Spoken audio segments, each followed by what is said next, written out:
Magandang oras na naman sa inyong lahat mga kaibigan. Ating pag-usapan ngayon ay tungkol naman sa 4 na inuutos ni President Bongbong Marcos Jr. sa Kongreso na unahin ang pagpasa ng 4 na panukalang batas. Pero bagong lahat, huwag niyong kalilimutan na mag-subscribe sa ating channel kung hindi pa kayo subscriber. Please like, comment, and share. Pakiclick na rin ang notification bell para hindi ninyo makaligtan ng ating mga bagong video. Balik sa ating topic. Ito'y magandang balita sa mga nagsusulong na ipasa ang Anti-Dynasty Bill dahil iniuutos na ni PBBM na gawing priority ng Kamara at Senado ang pagpasa sa lalong madaling panahon ang Anti-Dynasty Bill. The President directed Congress to prioritize the following proposed legislative measures: Anti-Dynasty Bill, Independent People's Commission Act, Party List System Reform Act, Citizens Access and Disclosure of Expenditures for National Accountability or CADENA Act, to institutionalize transparency and accountability on public finance. In a LEDAC meeting this morning, the President also instructed both houses to take a closer look at the 4 bills and prioritize the passage as soon as possible. Present during the LEDAC were Senate President Vicente Soto III, House Speaker Faustino D. III, and Majority Leader Sandro Marcos and other congressional leaders. The LEDAC also agreed on the timeliness, or rather timelines, for the passage of the General Appropriations Bill and the submission of the enrolled bill for the President's signature. Dito sa Anti-Dynasty Bill, paano isusulong ng ating mga mambabatas? Nakikita ko na malaking hamon ito sa pagpasa ng isang Anti-Dynasty Bill. Tinatayang 80% ng mga members ng Kongreso ay nabibilang sa political dynasties. Hindi naman kaila na karamihan sa kanila ay may kapatid, merong asawa, merong parents, o merong anak, pinsan, uncle, auntie na politiko rin.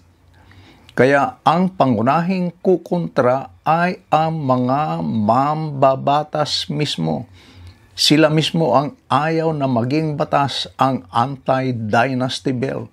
Sila ang unang hahadlang sa panukala upang protektahan ang kanilang sariling mga interes.